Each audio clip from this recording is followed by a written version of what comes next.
Урматтуу телекөрүүчүлөр, негизги маселе долбоору эфирге чыга баштаганына анча деле көп убакыт болбосо керек, бирок коюла турган маселелердин тизмесин карап көрсөк, бардыгы эле негизгиге окшоп көрүнөт. Кайсынысы бүгүнкү күндө негизги десе, ар ким өзүнүн жүрөгүндөгү же болбосо ушу аң сезимдеги көптөн бери конспект кылып келе жаткан маселелерин негизги деп айтса керек. Бирок жалпыбызга негизги болгон маселелерди так туура табуу, бул менимче коомдук пикирди пайда кылуучу журналисттердин талантына баалуу болсо керек. Мен андай журналисттердин катарына кирбесем да керек, бирок аракет кылып көрөлү. Бүгүнкү негизги маселе бизди келерки 5 жылга чейинки башкаруу менен бирге күнүмдүк турмушубузду уюштуруп берүүчү мамлекет башчысы кандай болуу керек. Мына ошол жөнүндө сүйлөшүп көрөлү.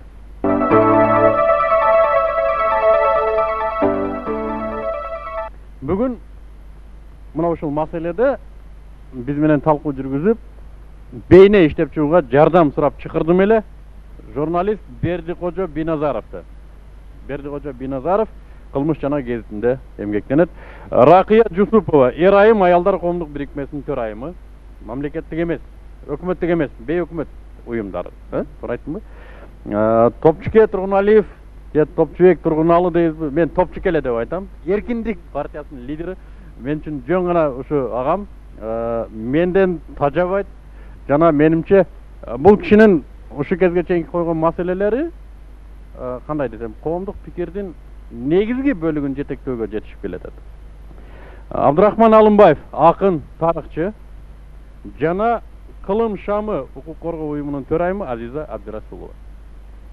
Демек, урматтуу телекөрүүчүлөр, урматтуу коноктор, урматтуу студия, бир эле суроо. Бизге кандай президент керек? Мурдагы президенттин каталарын айтпаган кыргыз калбады. Азыр кайсы кыргызды токтотсоң, Акаев мындай эле, Акаев тигиндей эле деп айтат. Биз алардын катарынан калбайлы, Акаевдин негизги каталарын кыскача айтып өтөлү. Президент катары, кетирген каталары. Бердике. Эми ал киши эл тандап президент кылып шайлагандан кийин сөзгө туруш керек болчу. Ушул конституцияны жана Куранды гана антып берген, элимди багам деп. Бирок ушунчалык коррупция кылып эл жакырдан түйдү. Демек, ал киши өзүнүн сөзүнө тура алган жок. Эл менен болгон, коому менен болгон келишимди каралбады. Рахмат. Аскар Акаевдин негизги катасы үй бүлөлүк башкаруу болуп калды да. Ошол бийликти Аскар Акаевга тиги ишенип бергенден кийин өзүнүн командасы менен мамлекетти башкаруу керек эле. Болбосо үй бүлөсү башкарып, анан бир гана ошо үй бүлөсүнүн гана кызыкчылыгын ойлоп калды да. Ракыя, Акаевдин командасы бар беле өзү? Акаевдин командасы ошол 90-жылы бар болсо, 95-жылга чейин биз айтып келе жатабыз, ошо Акаевди шайлагандардын катарында мен да бар болчумун. 95-жылдан кийин мунуку авторитардык режим болуп калды да. Эмне себеп болду бул киши өзүнүн командасынан четтөсүнө? Себеби деген аялы баш болуп, Майрам Акаева баш болуп, балдарына чейин бул кишинин баягы бийлигине кийлигише баштады да. Мондай караганда ушул бир эле үй бүлө кыргыз мамлекетин менчикке айландырды, элин болсо кулга айландырып койду да. Демек, сиз койгон диагноз бул командадан четтеди. Командадан четтеди. Азиза эже. Аскар Акаевдин кетирген негизги кемчиликтеринин бири ушу 15 жылдык башкаруунун ичинде өтө көптөгөн баш министрлерди алмаштырып жиберди. Катачылыкты өзү кетирип туруп, анан күнөөкөр катары ушу баш министрлерди баягы аткаруу бийликтерин күнөөлөп, ошолорду кетирди дагы өзү эч кандай өзүнүн кетирген кемчиликтери үчүн жооп бербей келди да, жоопко башкаларды тартып, башкаларды курмандыкка чалып атты. Ошентип отуруп баягы Ракыяны айткандай, өзүнүн командасынан четтеди, жакшы иштегендерди иштен кетирди. Бул ушу мен ойлойм негизги кемчиликтеринин бири деп. Абдырахман аке. Акаевдин негизги кемчилиги менимче анын эки жүздүүлүгүндө болду деп ойлойм. Ал сөз жүзүндө дайым бир сөздү айтып, иш жүзүндө башка иштерди кылып атты. Экинчи бир кемчилиги ал улуттук идеологияны, улуттук мамлекетти башкарып туруп, улутсуздук идеологияны жүргүздү. Негизи ушу. Улуттук идеология түшүндүрүп өтсөңүз, улутсуздук деген. Биздин мамлекет бул улуттук мамлекет деп аталат. Ар бир мамлекет өзүнүн мамлекеттик идеологиясын, же болбосо экинчи бир аты улуттук идеология деп аталат. Биз ошондо хартияны кабыл алганбыз. Ошондо идеологиясыз эч бир мамлекет жашабайт өзү. Бирок Акаев улуттуздук идеологиясын жүргүздү. Улутсуздук деген кандай? Кыргыз улуту башка улуттар менен тең деген идеологияда ошондайбы улутсуздук? А сиздер сунуш кылганы кандай эле? Кыргыз улуту бар, ал башка улуттардан бийик. Мындайда бизде бир улут жашайт биздин мамлекетте. Калгандары баары улуттардын өкүлдөрү жашайт. Биз терминди туура сүйлөгөнүбүз жөндүү деп ойлойм. Ошо мен түшүндүрүп өтсөңүз деген да. Ырас андай болгондон кийин негизинен биздин мамлекеттин өзөгүндө кыргыз деген атты алып келаткан улут туруш керек. Же болбосо эл деп айтабыз. Ал эми калган улуттардын өкүлдөрү аны айланып жашаган, анын тегерегинде уюп ушул мамлекетти түзүп турган элдер болуш керек. Башкача айтканда, бүгүнкү күн эгерде биз Кыргызстан мамлекетинин бир дарактырын элестетсек, анын өзөгүн кыргыз деген атты алып келаткан эл түзүш керек. Анын бир бутагы бар. Мына ошо өзөктү ким түзүп атты? Биз мындай болду да, мына биз өзү кыргыз мамлекети деп аталабыз. Чынында сөз жүзүндө анын өзөгүн кыргыз эл түзөт. Бирок биз дайыма аны өсүп чыккан тамырга суу куйбастан, дайыма анын орус деген бутагына суу куюп келдик. Орус деген. Мисалы иш жүзүндө кыргыз тили мамлекеттик тил деп аталат. Ырас андай болгондон ал өзүнүн функциясын аткарыш керек. Мамлекеттин чегинде ал улуттар аралыктагы же болбосо эл аралык дагы милдети бар анын. Бирок иш жүзүндө биз андай болгон жок. Ушул күнгө чейин мамлекеттик иш кагаздарынын бир дайы кыргыз тилинде жүрбөгөн. Демек, кыргыз улутун титулдаштыруудан кетти Акаевдин катасы. Өзөк улутка ал өзүнө жараша мамиле жасалган. Рахмат. Эми топчука аккордду сиз коюңуз эми. Акаевдин каталары деген ал бери жагы. Ката деген кечиримдүү болушу мүмкүн. Күндөлүк каталары бар. Өтө бир олуттуу эмес. Ал эми мен айтар элем Акаевдин мамлекеттик кылмыштары деп. Ошол мамлекеттик кылмыштары бир топ. Эң биринчиси ал элди атты. Экинчиси биздин эзелтен бери келаткан ыйык жерлерибизди Кытайга, Казакстанга, Өзбекстанга берди. Сатты. Үчүнчүсү 90-жылдардын ортосунан баштап Кыргызстанды адегенде ошо демократиянын бир анча-мынча үлүштөрү өсүп өнүгүп келатканда авторитардык бир кишинин, бир үй бүлөнүн чексиз бийлигине айландырды дагы. Бу бийликти элден таптакыр ажыратып алып, элге каршы бийлик түздү. Төртүнчүсү, ошол 94-жылдан бери адегенде эле эркин гезиттерге, көз каранды эмес журналисттерге, анан оппозициянын ана башчыларына каршы тынымсыз саясий куугунтук жасап келди. Бул өзү өткөн кылымдын 30-жылдарын анча-мынча элестетип кеткен репрессивдүү бийликти түздү. Жаңы этаптагы деп коелу. Жаңы этаптагы. Андан башка бу биздин 93-жылкы Конституциянын 43-беренесинин 2-чи бөлүкчөсүндө Кыргызстанда бир адам 2 жолу гана катары менен президент болууга укуктуу. Ал эми Акаев болсо 90-чы, 91-чи, 95-чи, 2000-чи жылы, өзгөчө 95-чи, 2000-чи жылдары шайландым деп фальсификация бийликтин күчү менен президент сөрөй болуп отурду. Демек бул Конституциянын тили менен айтканда, бул бийликти узурпациялоо, кыргызча айтканда жеке менчигине менчиктештирип жан башына басып жатуу. Бул өтө оор кылмыш деп Конституциянын 2-чи беренесинде баса айтылган. Андан башка Акаевдин заманында чет элден келген гана бизге насыйатчылар өзү 2 миллиард доллардын айланып тегерегинде болгон. Ошонун басымдуу көпчүлүгүн Акаев жана анын үй бүлөсү, балдары, күйөө баласы бүт барын менчиктештирип кетти. Мынакей азыр эми жүздөгөн мекемелерди дагы менчиктештирип кеткен. Жанагы Мерим фонду деп, же болбосо башкалар деп, Кыргызстандагы анча-мынча кирешелүү өндүрүш тармактарын бүт бардыгын булар колуна алган. Көпчүлүгүн башкаларга сатып да жибергенге үлгүрүштүр. Топчуке, менимче буга чейин Акаевдин каталарына сиз челик анализ берүү менен кыска тыянак чыгарган саясатчы жок болсо керек. Бул мен сизге болгон мактоом. Жок, мактабай эле кой. Жок, кыска, түшүнүктүү. Жана Акаевдин каталары деген букет болсо, ошо букетти ороп бердиңиз да. Мыктыбек мырза, бир айтып кете турган нерсе, мына Эркиндик партиясы 25 март күнү эле жарыялап, ошондо Бакиевке жана баш прокуратурага биз талаптарды койгонбуз. Акаевка каршы 11 кылмыш иш козгоо алдыда турат. Козголдубу? Жок, козголо элек. Себеби дегенде а дегенде текшериш керек. Анан биринин артынан бирин сөз. Эми бул жөнүндө менимче Кудай буйрса көрсөтүп дагы талкуулап калабыз. Эми мен айтайын, бүгүнкү тема мындай болду да, биринчи мурдакы президент жөнүндө сүйлөшүп көрөлү. Демек, менин чобок акылым жетишинче бул кишинин ушундай каталыктарды кетирүүсүнө, кылмышка баруусуна, Топчуке сиз айткандай, кылмышкердикке чейин барууга түрткү болгону бул кишинин өзүнүн жеке тарбиясында болду да. Ушундайбы? Биз деген ошол Аскар Акаевди бийликке алып келгенде көзөмөлдүк албай койгонбуз. Элчи ал Аскар Акаевдин бийлиги эмес, ал элдик бийлик болчу да. Ошол элдик бийликти эл тарабынан көзөмөлдүк алынып туруш керек да.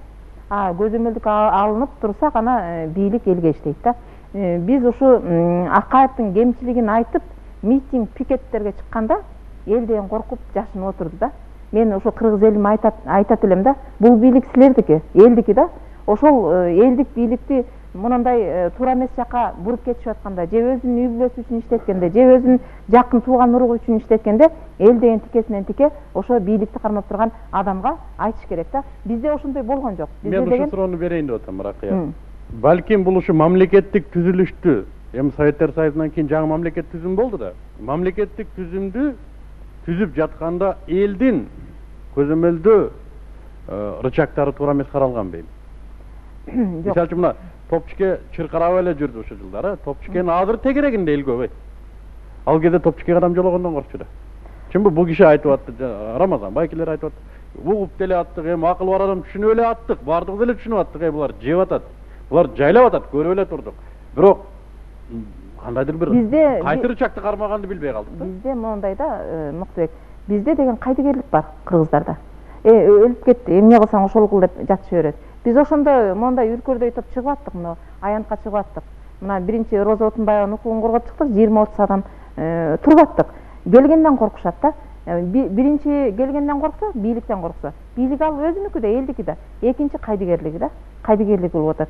Эми мына биз ошо кайдыгерлигибизди тыштасак, көп өнүгүүгө жетебиз да. Рахмат.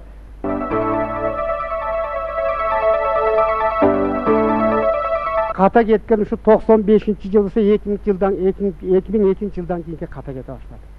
Себеп дегенде ошо кездердеги элдин жакыртыларга чыгып баш көтөрбөй койду. Бирөөсү Акаевке өйдө караган киши болгон жок. Акаевдин баягыла Сталинди бир кездерде жакшы көрүп жүргөн ушу бийликке келген. Ошондо сөздү эч ким айткан эмес. Сталин жакшы деп эле элдин бакчаге Акаев жакшы, Аскар Акаев жакшы деп жүрүп, эл эч ким бирөө Топчуке туура айтып атат. Бул киши чыкканда да чыгып жүргөн бул кишинин бардыгы элдин бакча жабылган көргөн. Ачыктан ушул эле киши деп атат. Эми сиз айткандай эми айланасың иш жок деп атат. Ошондук үчүн эл эми баш көтөрүш керек да, эми заманды оңдоп. Демек, мен сизди туура түшүнсөм, эгерде эл ошо кезде Ракыя айтмакчы кайдыгер болбосо, бийликтен коркпосо, мындайга жетпейт элек. Жетпейт болчу. Мындайга жетпейт болчу, жакшы заманда жакшы. Мүмкүн Акаев мындайга жетпейт болчу. Эгерде жана берекил өзүнүн үй бүлөлүгүн мындай туура жолго алып жүрүп, сен ишиң кийишпеген. Аялын айт, Бермет Акаев, отур нар жака. Баласын айт, элдик байкайлык. Эл менен агым менен болот. Бекшаба, эми ошону айта ала турган бизде кимдер болуш керек эле? Аксакалдарбы, же айыл өкмөттөрбү? Ошон үчүн айтара турган мана жердеги жана берекил депутаттар болуш керек болчу. Биз элди шайлап аткан депутаттар бирөө чыккан жок. Депутаттар эмне болду? Депутаттар Акаевдин берген жана берекил анча миллион деген акчасына кээ бир депутат ушунга чейин шайланды. Көчөңкү депутаттар да шайланды. Бирок ошонун негизинде мындайраак эме болгондо эл депутаттары же болбосо эл айтып, же болбосо ошонун ичинде жүрөгү таза киши айтып, эл үчүн кам көргөн. Рахмат. Мындай заман мындай төңкөрүш болбой туруп, жакшы эл жашап калат. Эми элден айланса болот да, Топчуке. Эл мына парламентти деле эсептеп турасыңар да, эми бул деле кандай келгенин билип турасыңар да, эсептеп бар да. Эл ошо өзүнүн укуктарын билбегендиктен ошол караңгылыктан. Анын дагы кыргыздардын багы элиң бөрү болсо бөрү бол, анан түлкү болсо түлкү бол деген лозунг менен жүрүп алышты. Акаевка сиз Кудайга ишенесизби деген суроого жообу мындай болгон. Мен Кудайга ишенем. Кудай бар, болсо мен үчүн Кудай Альберт Эйнштейн деген. Ошол мезгилде. Андан кийин Кудайга ишенди, бирок ошол мусулмандар же болбосо бүт дүйнө ишенген жалгыз Кудайга ишенген жок. Кудайлар алмашып турду. Анан акыры келип Кудай байлык болуп калды. Негизги маселе ошол биздин президентибиздин ыймансыздыгы болуп атат. Же болбосо биздин ошол дүйнөбүз таанып билген ошо динден сырткары жакты болуп атат да. Өзүнүн жанагы бул Кудай деген маселе ичинде чоң маселе болуп атат. Ошол Кудай кандай Кудай дегендигине бул өзү мындай айтканда түшүнө алган жок да. Анан мунун байлыгы ушу Кудай ушу байлык болуп калды, бийлик болуп калды. Ошондуктан мунун негизги себептердин бири ошондой. Бирок мен бул маселеде сиз менен талашайын Камчыке.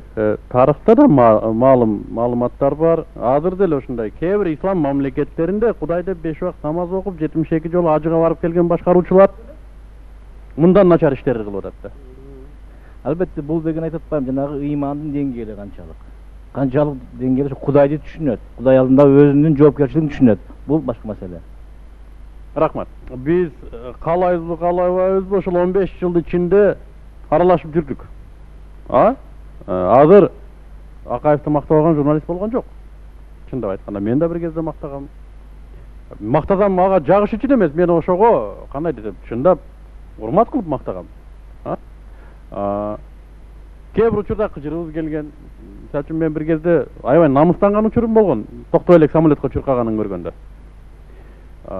Кыргыздын жана баатыр имиджи, тарыхта калган аскердик имиджи Акаевдин түспөлү менен бузулду да бир кезде.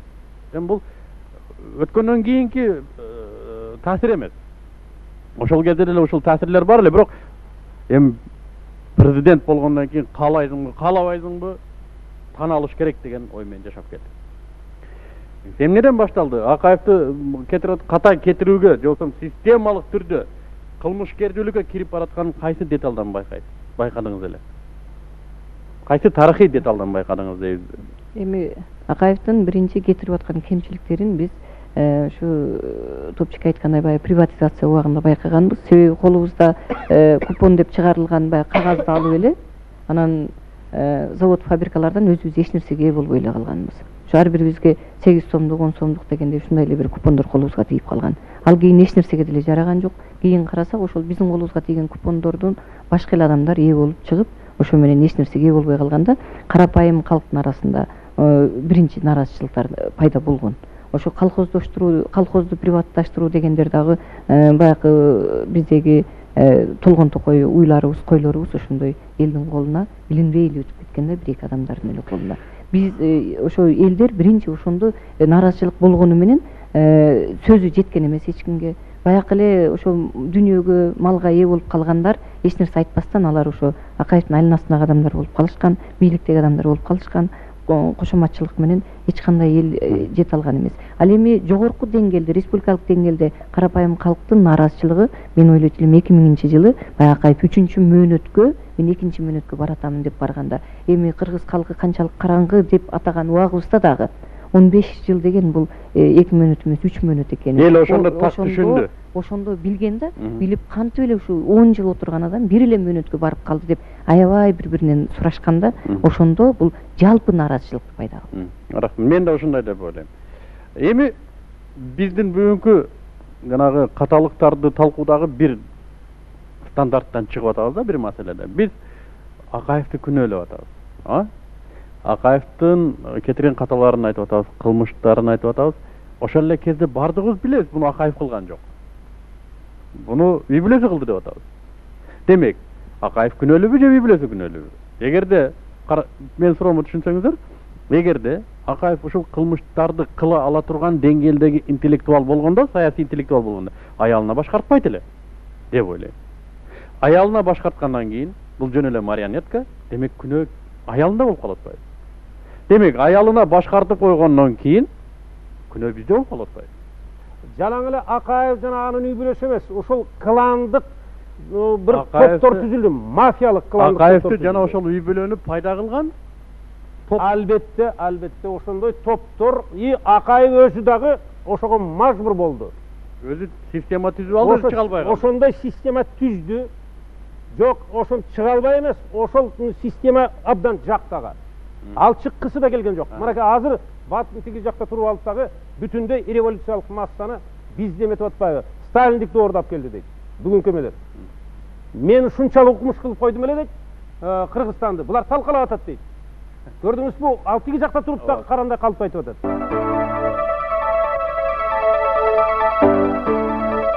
Биринчиден мен айтат элем ушу негизи эң биринчиден ушу Акаевдин өзүнүн күнөөсү да. Баягы кыргызда сөз бар, ат көрбөгөн минип өлтүрөт деп. Бул ушундай кылды да. Мына. Муну парафразировать этсек, бийлик көрбөгөн бийлеп өлтүрөт элди. Ошого апарды да бул киши. Анан дагы бирден бир эң чоң күнөөсү бул ач көздүк экен бул адам, тойбогон адам экен такырчы. Мына үй бүлөсүнө шылтап, тегерегине шылтап атабыз. Аларда да бар күнөө. Бирок тегерегин, үй бүлөнү өзү падыша болуп тургандан башкарып, патриотический бир чувство, кыргыз эл үчүн бир күйгөн чувство болсо, аны тыйып коюуга мунун кудурети жетиш керек болчу да, ошончо даражага барган адам. Бир сокур жашаган экен да. Өмүр бою төрөлгөндөн сокур төрөлгөн экен. Анан бир Кудай берип, бир көз ирмемге көз ачылыптыр да. Болгону бир эле көз ирмемге көзү ушундай эле ачылып кайра жабылып калды дейт. Көз ачылган кезде көз алдында короз турган экен. Анан ага келип бир нерсени айтса, жанагы корозго эле салыштырып сурай берет экен да. Ак түс кандай болот? Ак түс могу сүткө окшош болот десе. Короздан кандай айырмасы бар дейт. Же болбосо дарак кандай болот дейт. Дарак мындай бутактары бар, тигиндей бар. А короздан кандай айырмасы бар? Бүт дүйнөнүн кабылдоосу корозго гана келип калган да. Мен ойлоп атам, муногу биздин да келечектеги шайлай турган президентибиз Акаевка эле такалып калбаса. Ой, Акаевтан кандай айырмасы бар? Акаевтан кандай эмнеси бар? Деп эле биз дагы ошондо отуруп калбасак дейм да. Балким кичине фантазияны иштетип, дагы башка критерийлерди ойлошуу мүмкүн. Келе турган президент момундай сапаттарда болуш керек. Ой жүгүртүүсү момундай болуш керек. Мейлем Акаев бул бир көз ирмемге келген короз деп эсептеп коелу. Ага салыштырбай эле. Балким биздин жаңы президенттерди шайлоодогу критерийибиз такыр башка баалуулуктарга багытталса деп ойлойм да. Кандай деп ойлойсуз? Келе баштайлы. Биз шайлай турган президент кандай болуусу керек? Эки сөздөн бирибизге бирибиз жардам берип, бейне түзүп көрөлү. Бизге президент келечекте президент байлык кубалаган президент келсе деп ойлойм. Ал байлыкты кубалабастык үчүн анын кандай сапаты болуш? Анын эркектик сөзүнө турган сапат болсо. Ал өзү бай болуш керекпи? Өзү бай болсо, ички немеси сезими бай болсо. Аны эми ички сезим байлыгын кайдан билебиз? Элди ойлогон президент болсо. Аны элди ойлоп атканын кайдан билебиз? Акаев деле элди ойлоп келген. Негизи айтсак болор, элди ойлогон бул деле деп. Көпчүлүк эле президенттик өзүнүн кандидаттыгын коюп атат. Ошонун арасынан эл, мисалы үчүн, элдин пикири, жакшы пикирлери кайсы кандидатка токтосо, ошону биз тандашыбыз керек да. Мен айтар элем, мына келечекте президент эң биринчи ошол улуттун кызыкчылыгын көздөш керек. Ракыя, дагы эле баягы короз сүрөткө келип калабыз да, кааласак каалабасак. Акаев деле башында баардыгыбыз ура дегенбиз, өзүңүз айтып атпайсызбы? Элдин кызыкчылыгын ойлойт экен, улуттун кызыкчылыгын ойлойт экен. Азыр деле ошентип ойлой беребиз. Ишендирип кое берет. Азыркы саясий технологиялар ушундай жетишкен, ишендирип коет. Кайсы рычагты кармайлы? Эң биринчи ыйманы таза болуш керек. Ыйманы таза адам адилеттүү болот. Өзүнө дагы айлана чөйрө бүтүндөй элге. Мына ушул бизге жетишпей жатат. Кудай буюрса ошондой адам келет. Экинчиси, бул көз карашы жагынан Кыргызстанды адилеттүү өсүү, демократиялык жолго салып кете турган реформатор болуш керек. Менин оюм боюнча ушу өндүрүштү жакшы билген. Өндүрүштүн, ошо Кыргызстандагы өндүрүштүк тармактын же болбосо башкаруу тармактын көп тепкичтеринен өткөн өзүнүн бир тажрыйбасы бар. Иштеп көргөн тажрыйбасы бар адам болсо дейм да. Бул биринчи жагы. Ооба. Анан кийин экинчи жагы, бул адам мыйзамга өзү да баш ийген. Баягы мыйзам алдында бардык жарандар бирдей, ошолор катары мен дагы мыйзамга баш ийем деген ушу мыйзамдуулукту сактаган. Мыйзамга болгон мамилеси принципиалдуу. Принципиалдуу түрдө өзүнүн мыйзамдуулукту сактаган адам болсо дейм. Анан кийин дагы бир ошо бүгүнкү биздин Кыргызстандын абалына карап, түндүк түштүк уруучулук маселеге карап туруп, мен ойлойт элем ушул болочок президентибиз уруучулукка, ал трайбализмге, тууганчылыкка, түндүк түштүккө деген көз карашты таптакыр өзгөртүп, ошол Кыргызстан бир бүтүн мамлекет дегенди алып келсе деп. Анан биздин улутка жат болгон Кыргыздын байлыгына тескери келген баягы эки жүздүүлүктү жок кылган. Анан кийин Кыргыздын эң негизгиси, мен ошо болочок президенттен ушуну өтүнүп жана талап кылат элем, кыргыздын тилин жогору баалаган.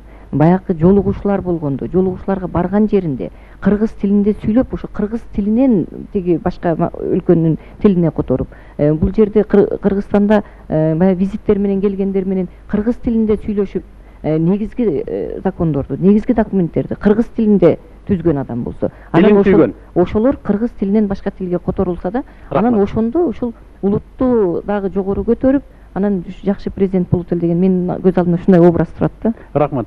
Бир сөздөн сиздерди айтып кетсеңиздер.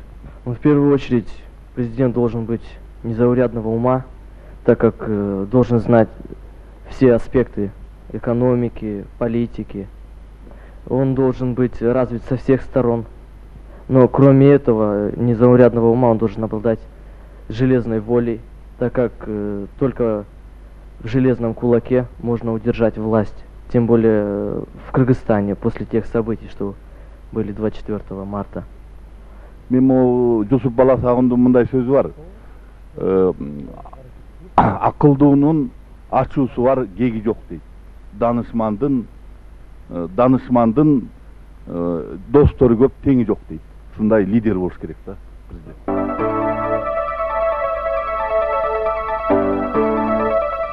Эми урматтуу телекөрүүчүлөр, урматтуу кыргыз эли, жарым саатта келечекте президенттин сапатын айтып берүү кыйын. Мен буга кошулам, бирок бир сөз менен сыпаттап коюуда болот. Мисал берди, көпчүлүгү иман деп айтты. Бирок иман деген сөздүн өзүнүн түпкү түшүнүгүндө кандай айтыларын түшүнбөсөк, иман деген сөзгө ар нерсени киргизип койсо да боло берет. Ошондой эле демократия деген сөздөр айтылат. Демократия деген сөздү дагы каалаган жака чозо берсең болот. Каалаганымды кылам деген сөз да демократия. Жок. Эми менин оюмча жаңы президент бир гана критерийге жооп бериш керек. Менин Кыргыз Республикасынын гражданини катары менин оюм. Ал Кудайдан коркуш керек. Анын Кудайдан корккондугуна далил болуш керек. Ал Кудайдан корксо, жанагы аксакал айтып аткан аскет жашоодо жашайт. Ал Кудайдан корксо элдин мүлкүн албайт. Ал Кудайдан корксо адилеттүү болот. Ал Кудайдан корксо 15 жыл отуруп албайт.